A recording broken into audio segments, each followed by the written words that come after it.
Hi, I'm Chef Carol, and today I'm going to make something called Keto Cuban Picadillo. Now, the reason that I'm going to make this is because I want to try out a recipe for empanadas, and this will be the filling for it. To do that, I'm going to use the following ingredients. I have 1 pound of lean ground beef. I have 1/8 of a cup of extra virgin olive oil. I have 3/4 of a cup of a large green bell pepper diced. I have 2½ cloves of garlic peeled and minced. I have 1½ teaspoons of sea salt, 1½ teaspoons of dried oregano, 1¼ teaspoons of ground cumin, 1/4 teaspoon of fresh ground black pepper, 2½ tablespoons of tomato paste. I have 1 cup of diced tomatoes,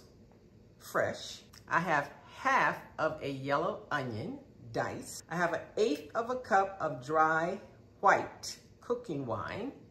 I actually used a Chardonnay because you should never cook with anything that you wouldn't drink. I have 1 tablespoon of capers. I have 1 tablespoon of apple cider vinegar, 1/4 cup of Kalamata olives, and I have a medium-sized turnip, which I have washed, peeled, and cut into small 1/2-inch pieces. I will get that tomato ready, and I have a pan that I'm going to put on the stove, and I will be following these directions. I will heat the oil in a large skillet over medium heat. To that, I will saute the onions, garlic, green peppers, and the turnips and cook until fork tender. After that, I will raise the temperature to high to brown the ground beef, making sure to break it up into pieces.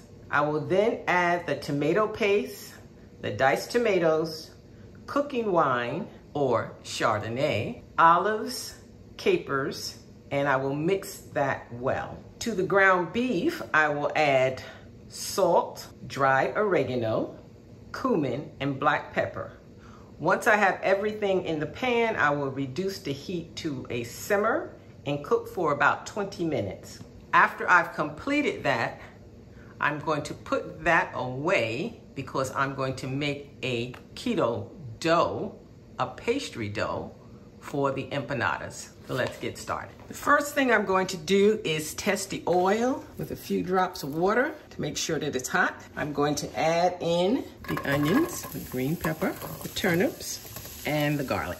I'll be cooking this until the turnips are fork tender. And remember, I'm cooking this on a medium heat, so it may take you about 5 minutes. Well, this has been cooking for a little over 5 minutes. You can see that the onions are translucent, and I just need to check the turnips, see if they are fork tender, and they are. So I'm going to turn the heat up, and to this mix, I'm going to add the ground beef.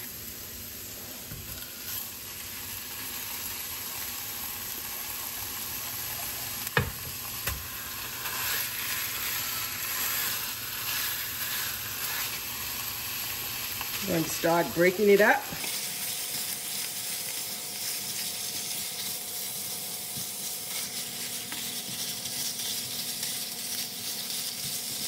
And I'm going to continue to break it up while it browns. Now that the meat is brown, I'm going to add in the tomatoes. I'm going to add in the Chardonnay. I am adding in now the capers, the olives, and the tomato paste. Now I'm just going to mix this all together.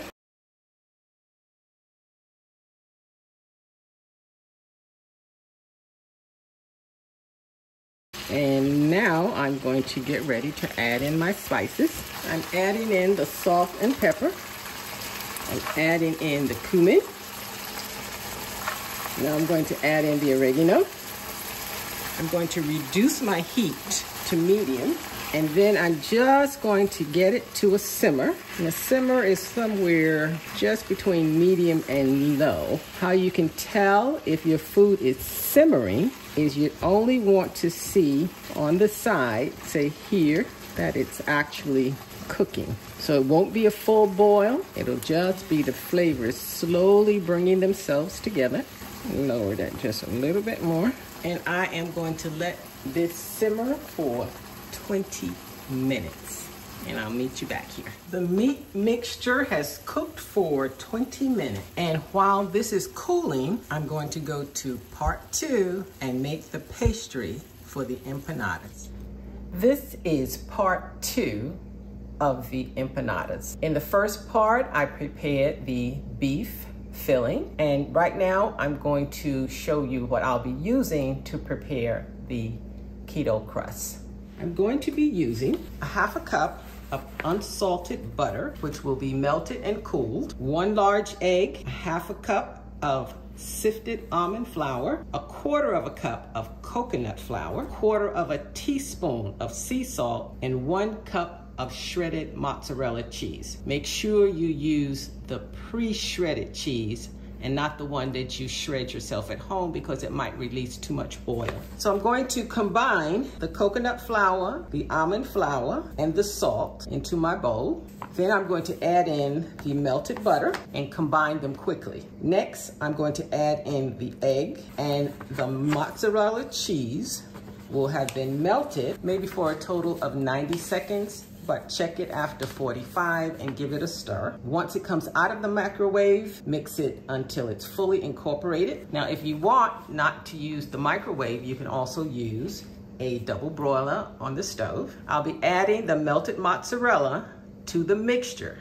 Now, if you don't have a mixer, you can knead the dough by hand. After that, I'm going to use 2 pieces of parchment paper, and I use parchment paper because nothing sticks to parchment paper, and also so that the dough won't stick to my hand. I'm going to use the mixer to form the dough ball, and once that is done, I'm going to put it in the refrigerator and let the dough chill. Chilled dough will be easier to work with.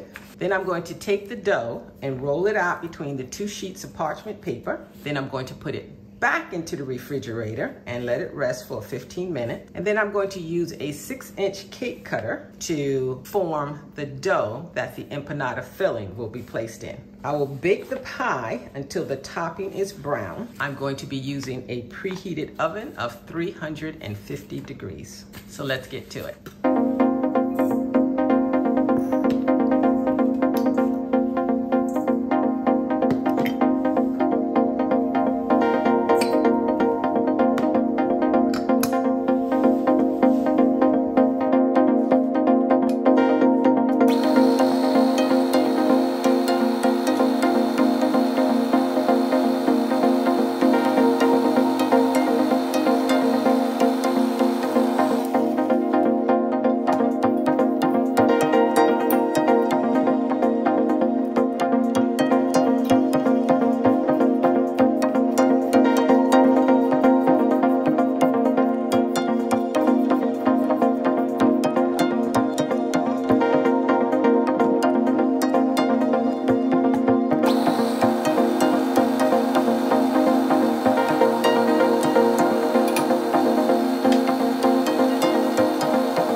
I will put this in the refrigerator and allow it to chill. Then I will roll it out and cut it. I allowed the dough to sit about 15 minutes. I'm just going to roll it out to about 1/4 inch thickness. Then I'll put it back in the refrigerator for another 15 minutes. Then I will cut the circles and prepare to bake the empanadas.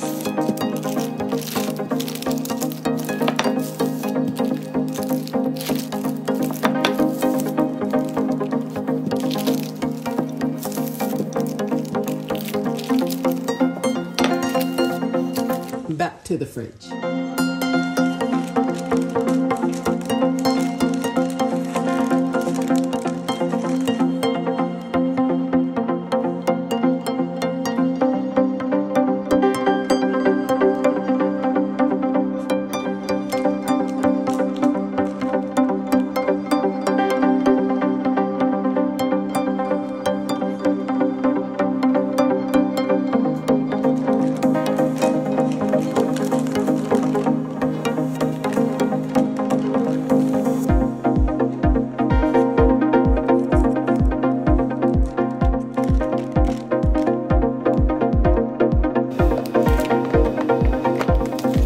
I'm going to add filling.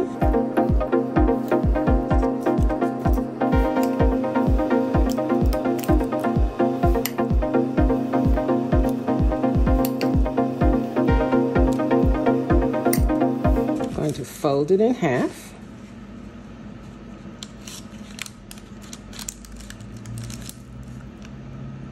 Pinch the edges.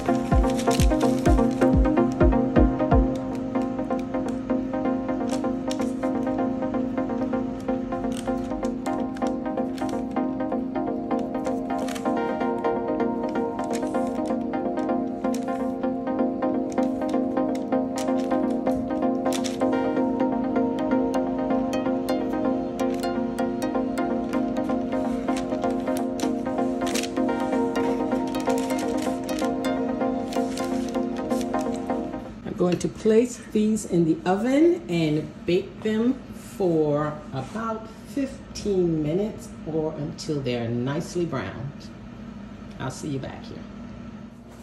The empanadas are complete. My suggestion is to make the pastry a 6-inch round. When you make it too small, you don't get the full value of the filling. You don't get the layers of flavor that are cooked into the filling. So this was a very good experiment for me because this pastry crust is indeed good enough for a pie. So it will definitely be my go-to recipe for making pie crusts. Enjoy. Let me know what you think of this particular meal, and bon appetit. See you soon.